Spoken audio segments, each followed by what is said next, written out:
अस्सलाम वालेकुम, welcome to the Kashmiri class doctor बच्चों तुम बात यथ कश्मीरी क्लास मज तो याद कि पोर काउंटिंग कर अकि पे 10 तन ऑलरेडी पर्मुत कोर तथ रिवाइज वह करो आज कहीं पे 20 तान ग्रहण ठीक 11 to 20 योर लिखो फिगर्सन मज तो बे वर्ड्सन मज ठीक 11 की स्पेलिंग क्या है ELEVEN 11 अत क्या पे वन का ठीक कैब जबर का बे ह इसी तरह अम पत 11 पत 12 TWELVE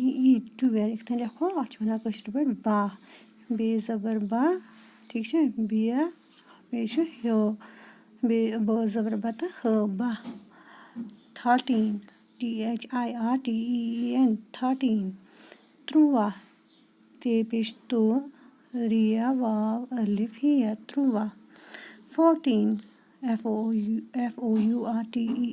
14 14 tsiya वाव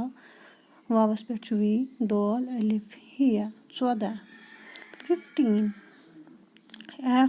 FIFTEEN 15 अत वन 15 कशर पे पे जबर पा नून पे उल्ट वी पन दोल अलिफ हिया 15 16 SIXTEN 16 शुरा शीन पे शु रिया अलिफ हिया शुरा 17 SEVENTEEN 17 सदा सीन जबर सा दोल अलिफ हिया सदा 18 EIGHTEEN 18 अर्दा अलिफ रिया दोल अलिफ हिया अर्दा 19 NINETEEN 19 कुनवु क्या पेश कु नून कुन वाव पेश वो तो हिया कुनवु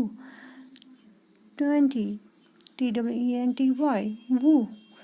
चात वन कशर पे 20 वाव पेश वो तो हिया वो 20 वो करियो तो एक्यूरेट अथ रीडिंग 11 12 13 14 15 16 17 18 19 20 ठीक का बा 13 14 15 16 17 18 19 वु ठीक टाटा बचो तो मे सत्या करियो अत रवानी खवानी का बा 13